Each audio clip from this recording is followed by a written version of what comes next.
eu tenho quase 1000 horas de Dota 2 na Steam. E enquanto meu Play 3, velho, não contava horas de jogo, uma vez eu joguei tanto Skyrim que ao entrar em Dragon's Reach pela milésima vez, o console simplesmente desistiu de carregar as texturas. Desde criancinha eu jogo tanto que a maior parte das minhas fotos, que não são aquelas fotos gigantes de família, eu tô ou posando em algum lugar porque a minha mãe mandou, ou então no PC ou na frente do videogame com o controle na mão. Além disso, eu me lembro que a primeira pergunta que eu me coloquei com certa seriedade quando criança é que é uma brincadeira. E hoje em dia eu me vejo gastando horas do meu dia, às vezes, estudando coisas que giram em torno de jogos, desde histórias de certas produtoras, tem um documentário bom da Rockstar pra sair em breve, até as coisas mais abstratas, como o que é que constitui um jogo, o que é lúdico. Tem quase 2 horas de vídeo meu aqui, no qual eu uso Free Fire pra explorar alguns desses temas, do que é um jogo, o que constitui um jogo bom, quais são as correntes de pensamento a respeito disso. Além, é claro, de ter passado os últimos anos da minha vida trabalhando e escrevendo sobre jogos para outros influenciadores. Então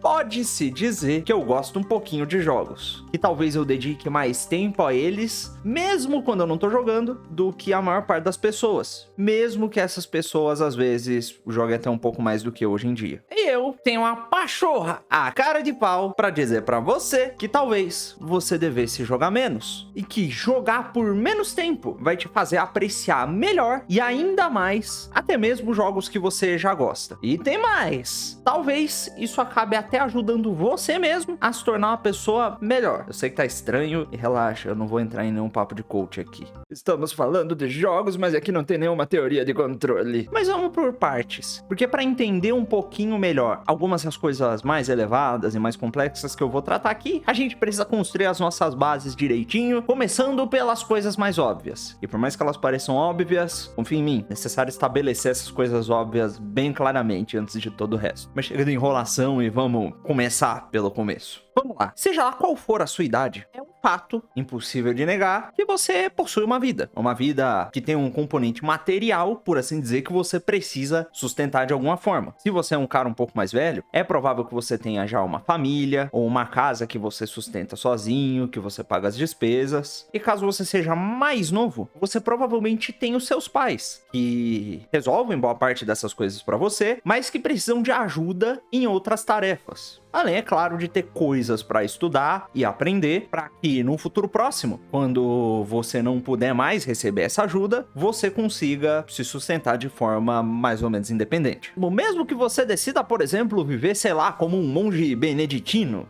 que acorda, reza, estuda e dorme, ou um sacerdote, você ainda assim precisa de recursos materiais para pagar, por exemplo, a sua ida e seu ingresso no mosteiro ou no seminário, ou de algum ofício, mesmo que mais simples, para subsidiar a sua vida enquanto você estiver fazendo isso. Na verdade, mesmo que você estivesse no meio do mato, você ia ter certo trabalho para, por exemplo, catar umas frutas. Você precisaria do conhecimento de saber quais frutos você pode ou não comer, o que é venenoso e o que não é, ter as manhas de como caçar um bicho, o trabalho em si de caçar e de cozinhar, aprender a fazer fogo, formas de construir abrigos mais duradouros, talvez, de plantar alguma coisa, enfim, esse tipo de trabalho e de obrigação é meio que inescapável, mesmo que você esteja no meio do mato, longe do resto da sociedade. Mas nós não estamos no meio do mato, longe da sociedade. Pelo menos eu sei que eu não tô, eu não sei você. E esse aqui é um vídeo sobre videogames. E a gente sabe que jogos eletrônicos não existem e nem surgiram no meio do mato e longe do resto da sociedade humana. E sabendo que você está inserido nessa sociedade, mesmo que você use jogos para escapar da sua vida e dos problemas e obrigações que você enxerga nessa vida, nessa sociedade, a verdade é que, para que esse seu escape exista e faça sentido, ele não só necessita de uma série de não escapes obrigatórios, como os seus próprios jogos meio que dependem de certas coisas das quais as pessoas normalmente tentariam escapar. Eu vou dar um exemplo pessoal aqui, para ficar mais claro, mais de boa. Quando eu era criança, eu estava lá muito amargurado com a minha vida em família, com o divórcio dos meus pais, com a maldita sociedade que estava em volta de mim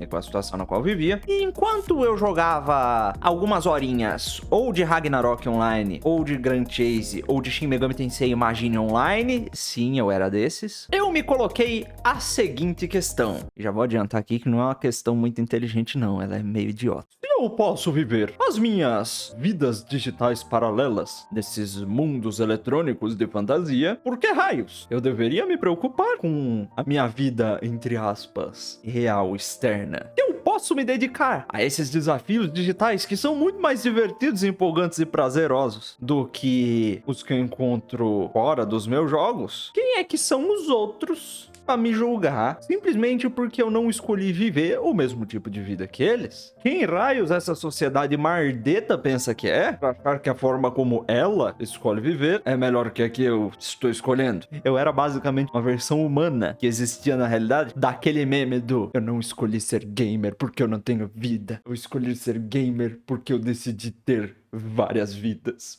A primeira e mais óbvia resposta para esse questionamento do Mini Lusquinha é que, bom, querendo ou não, eu e você nós temos corpos físicos reais, com necessidades físicas e reais. E se eu, por exemplo, caçar, matar, cozinhar e comer um bicho dentro do Red Dead Redemption, a minha fome na realidade não é saciada. O provedor de internet com o seu maldito boleto que chega pontualmente todo mês, ou na nossa caixa de e-mail, ou na correspondência física aqui de casa, não quer saber de quantos N's eu acumulei no Ragnarok, de quanto Gold eu tenho no WoW, e precisa ser pago com dinheiro mesmo. E para continuar conseguindo poder jogar Ragnarok ou WoW, eu preciso desse dinheiro, conseguido muito provavelmente em outro lugar, que não é o Ragnarok ou WoW, para pagar este boleto. Porque toda a infraestrutura de internet, energia elétrica, que os processos de produção que possibilitam e sustentam aquela jogatina existem na realidade e precisam de trabalho e de recursos reais para serem mantidos. E eu e você precisamos de comida real e de um corpo relativamente saudável para conseguir aproveitar essas experiências entregues por esses jogos. E mesmo que alguém mantenha todas essas coisas por você, isso não muda o fato de que você, algum dia, vai precisar das competências necessárias para mantê-las você mesmo. E se você não começa a trabalhar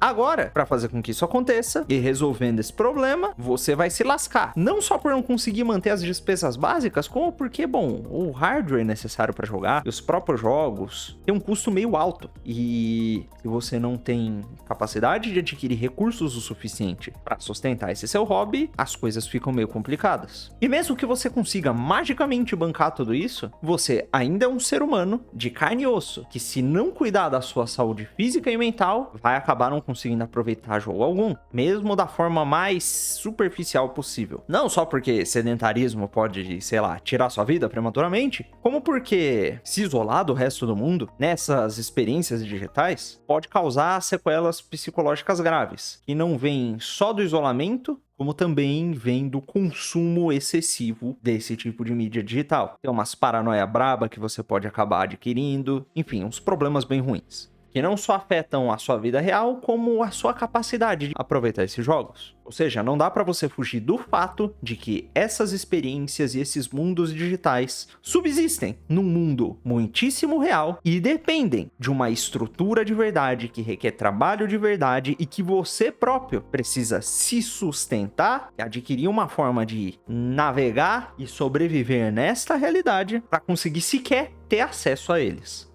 Em última análise, essas obrigações e essas imposições da realidade sempre acabam te alcançando. E quanto mais você escapa delas, mais severas são as consequências desse seu escape. Mas ainda assim, será que você não pode simplesmente dar um jeito de trabalhar e se manter o mínimo possível para passar todo o resto do seu tempo disponível enfurnado nessas experiências digitais? Poder até pode, mas isso vai fazer com que você crie uma certa relação de dependência, provavelmente. Porque você vai jogar e ficar extremamente entorpecido e entretido enquanto joga os jogos, enquanto fica absolutamente insatisfeito e se sente torturado quando perde contato com eles e precisa fazer qualquer outra coisa. Além das outras sequelas psicológicas advindas do isolamento que eu já mencionei. Isso porque, bom, os jogos foram feitos por designers que criam loops de gameplays com relações de esforço e recompensa perfeitas para te deixar viciadinho com vontade de querer executar mais e mais daquelas tarefas. E a vida real não é bem assim. E se você condiciona seu cérebro a viver a maior parte do tempo nesses loops perfeitos de autossatisfação, você pode começar a ter muita dificuldade para fazer coisas na realidade. Que, novamente, se não forem feitas direito, podem até diminuir as suas possibilidades enquanto jogador. Enquanto você se sente extremamente vazio e insatisfeito, como um bônus. Enquanto os estudos que a gente tem a respeito de videogames hoje em dia tendem a ser bem controversos, já houveram pesquisas como essa aqui, publicada em 2011, que descobriram que meninos adolescentes que declaravam ter problemas de, entre aspas, vício em videogames, apresentavam basicamente os mesmos sintomas, especialmente no que tange problemas de atenção,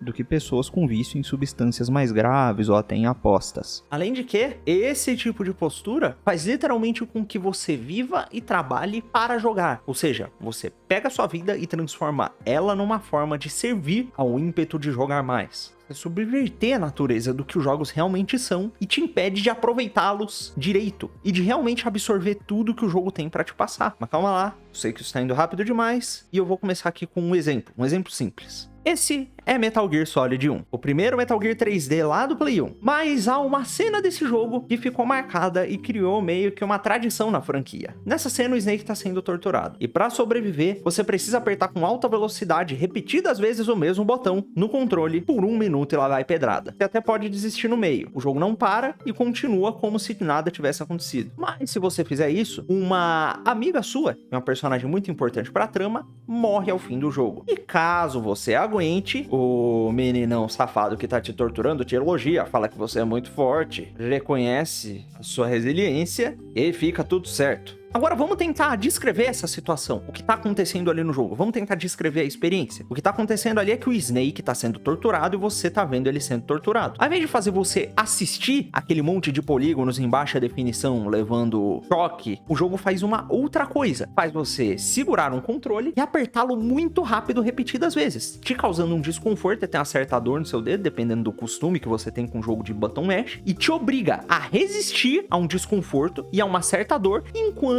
o personagem tá sendo torturado ali sentindo a dor. Ou seja, você tá ali fazendo um negócio e tendo que resistir, assim como o personagem tá tendo que resistir a um desconforto, a uma tortura. É claro que socar um botão diversas vezes não é bem assim o equivalente a ser eletrocutado, mas dadas as devidas proporções e dado o fato de que o Kojima quer que você continue vivo pra continuar jogando o jogo, é uma forma interessante de usar a interatividade que é própria do jogo pra te imergir naquela trama. Você não tá fazendo aquilo só pra salvar a sua própria vida, porque caso você escolha não resistir, você seja em um ato de fraqueza, larga o controle pra parar com seu desconforto, você não perde o jogo continua. Mas uma personagem importante a qual você passou as últimas horas de jogo conhecendo e se apegando acaba morrendo. Então o ato de ficar resistindo ali não é o ato de resistir por si próprio, e sim de resistir à dor e ao desconforto pelo próximo. O que é uma coisa muito bonitinha, sendo expressa utilizando não só os elementos audiovisuais, como a interatividade do jogo. Isso num jogo com um roteiro meio tosco e mega primitivo lá do Play 1. E isso não é nada muito complexo. Na verdade, é uma coisa simples que tá ali embutida na experiência do jogo e que eu garanto pra você que boa parte das pessoas que jogaram não pararam pra pensar que tava acontecendo. Do mesmo jeito que certas pessoas assistiram a minha análise do Cyberpunk, na qual eu trago todos aqueles temas complexos que são tratados no jogo, umas como eles se entrelaçam com as escolhas e tal, e disseram que mesmo depois de 100 horas jogando, elas não perceberam. Isso é normal, isso acontece. Do mesmo jeito, certos meninos velhos que se dizem muito educados por serem, sei lá, graduados em relações internacionais e terem mestrados em filosofia, tendo estudado na Alemanha e tal, conseguiram jogar jogos como God of War, em que, sei lá, o primeiro jogo lá do Play 2 começa com o protagonista tentando tirar a própria vida porque ele tá atormentado e arrependido das ações que ele tomou até ali. E aí logo depois corta pra um flashback do começo da jornada que levou ele àquele ponto, que começa no mar Egeu, que é literalmente um mar que recebeu o nome Egeu, porque um cabra chamado Egeu se matou no mar. Enfim, um mar do suicídio mesmo. Enfim, um cidadão supostamente bem educado consegue jogar um jogo desse e dizer que o Kratos é só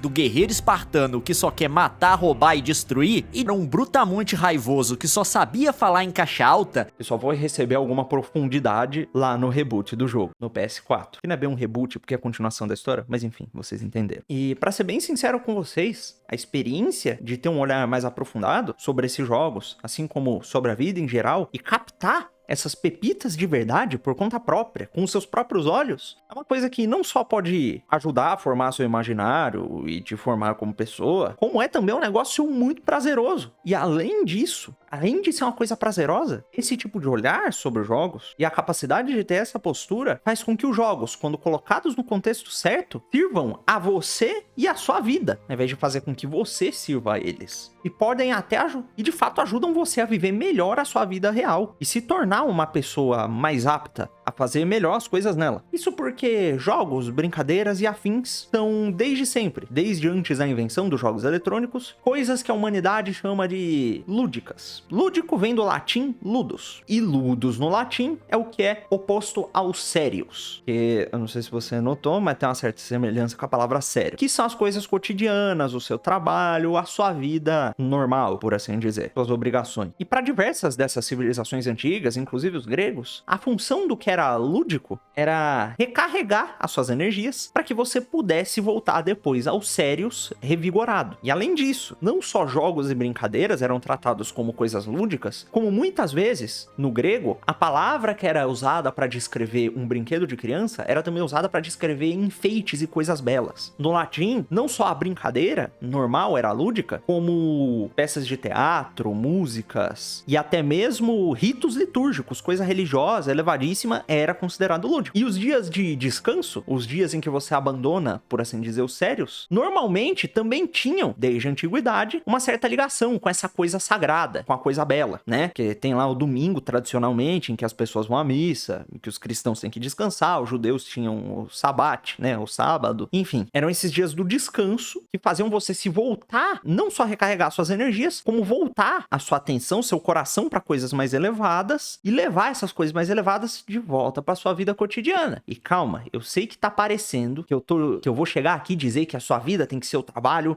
e só suas obrigações e que você tem que viver para trabalhar e que se o descanso não serve para você trabalhar melhor, não serve para nada. Mas não, tô aqui para advogar justamente o oposto. Calma lá. Vamos voltar aqui agora aos jogos. Normalmente, pessoas que são meio viciadas, entre aspas, em jogos e que são homens de um jogo só, que jogam muito MMOs, por exemplo, tratam jogos quase como se fossem trabalhos. O cara passa dias farmando o mesmo item no MMO, fazendo uma tarefa repetitiva e entediante, tentando dropar um item perfeito ou tentando fazer um upgrade sem o item quebrar e se viciando nesses ciclos de esforço, possibilidade de recompensa e recompensa que os designers do jogo fizeram para deixar ela presa e viciadinha ali. Ou, em alguns casos piores, se viciando em compra de loot box. Tem um vídeo sobre isso aqui se vocês quiserem ver. Enfim, e se você jogou jogos desse tipo, no final, qual é a sensação que você tem? É uma sensação de, ai, que legal, me diverti, agora eu estou descansado, não sei. Muitas vezes é uma sensação de estresse, de frustração, ou às vezes só de vontade, de raiva do jogo, vontade de nunca mais jogar, que depois se transforma numa vontade quase incontrolável de voltar a jogar de novo pra dropar o item, pra conseguir de fato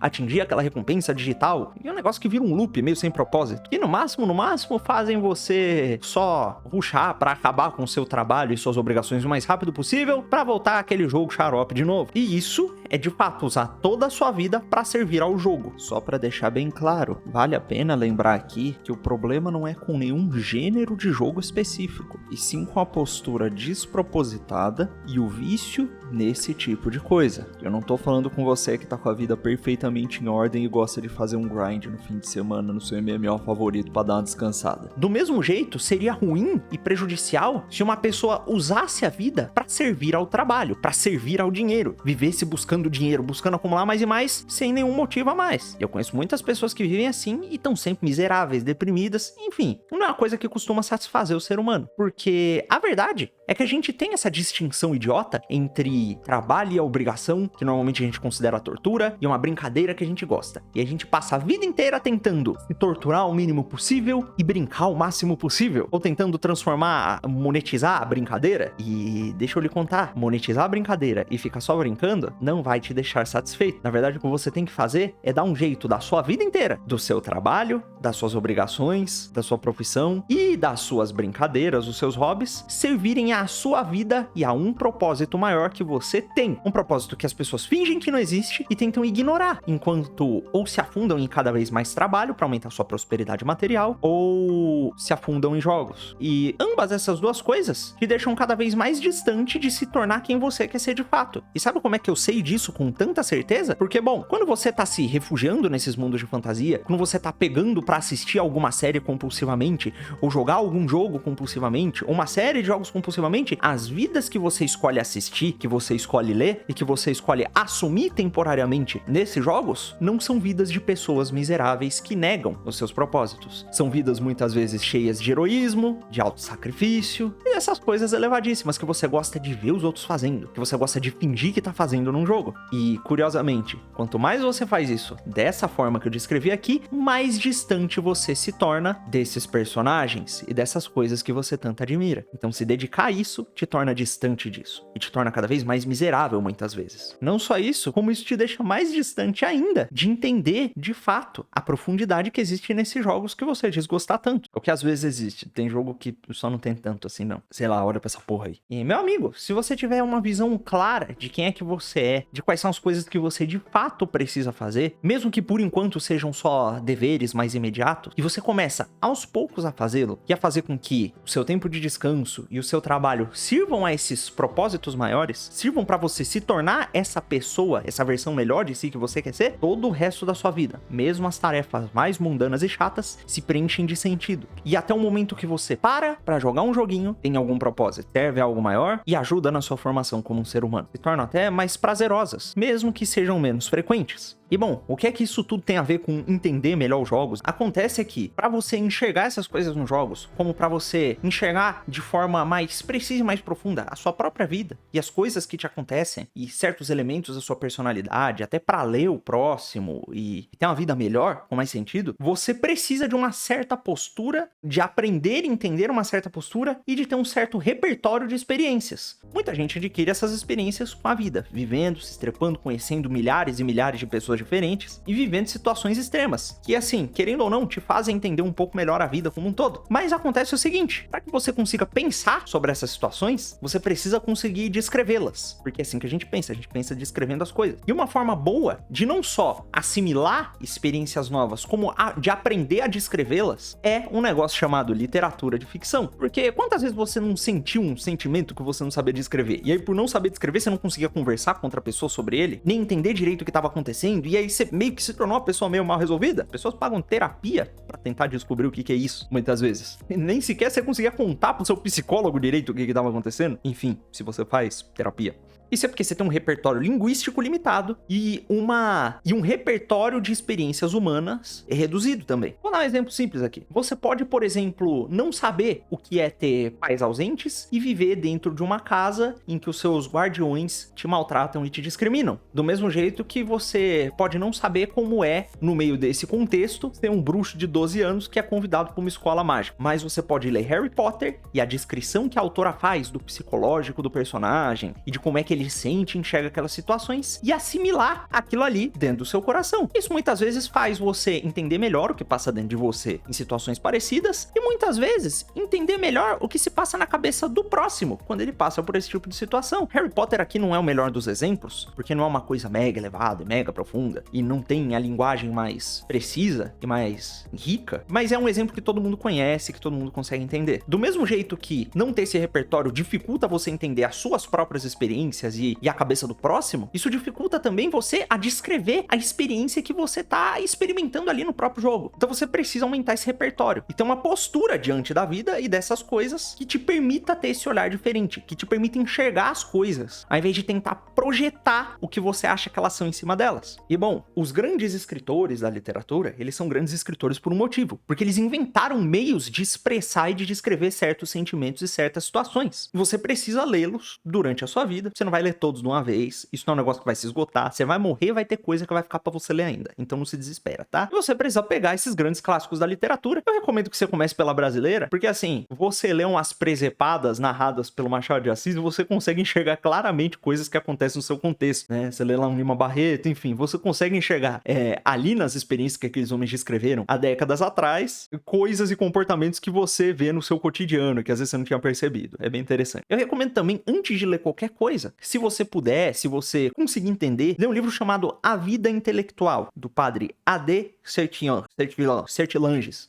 porra de francês. Que é um livro que te ensina essa postura, essa forma de enxergar, de olhar as coisas. Como é que você faz pra ter leituras frutíferas, etc. Esse é um livro bom. Caso você tenha dificuldade pra entender a linguagem desse livro, eu recomendo que você pegue um dicionáriozinho, ou um celular e um computador, e pegue esses grandes clássicos da literatura, começando pelos países e pelas temáticas que te interessam. Você pode ler um Hobbit, se você gosta de fantasia medieval, você pode ler literatura brasileira, contos e crônicas do Nelson Rodrigues, que são super engraçadas, o do Machado de Assis, que tem um humor ótimo, do Lima Barreto, ou então ir atrás, sei lá, do Dostoiévski, ir atrás dos gregos, eu não sei. Tem uma lista de leituras separadas por país e por época do Contra os Acadêmicos que eu vou deixar aqui na descrição para caso você queira. E os livros que eu indicar, eu também vou deixar aqui com o meu link da Amazon para você comprar, se você quiser. Isso vai te ensinar não só a ter uma postura que consegue identificar certas coisas e ter certos olhares mais profundos sobre a sua própria vida, te ajudar a tomar decisões melhores e lidar melhor com as outras pessoas, como vai te dar uma consciência um pouco mais elevada sobre a sua própria vida. Você pega os instrumentos de percepção que grandes homens muito inteligentes usaram para enxergar as coisas e os aplica ao seu próprio contexto. Você tem que lembrar o seguinte: você tá fazendo isso na sua vida, no seu contexto, para servir a um propósito. Que propósito é esse? Eu recomendo que você faça um exercício, respire fundo e pense: qual é a pessoa que eu gostaria de me tornar? Qual é o seu eu ideal? Eu não tô falando de qual é a profissão que você quer ter, do nível de fama que você quer atingir, eu tô falando do tipo de pessoa que você quer ser. Quais são as habilidades que você gostaria de construir? Quais são as virtudes que você gostaria de ter? Se você não consegue imaginar se quer uma versão sua melhor, uma versão ideal sua, eu recomendo que você leia biografias de grandes homens, de grandes personagens, de figuras heróicas, de figuras que conseguiram fazer coisas grandes. Vidas de santos são ótimas para isso, enfim. Ou ouça em podcast.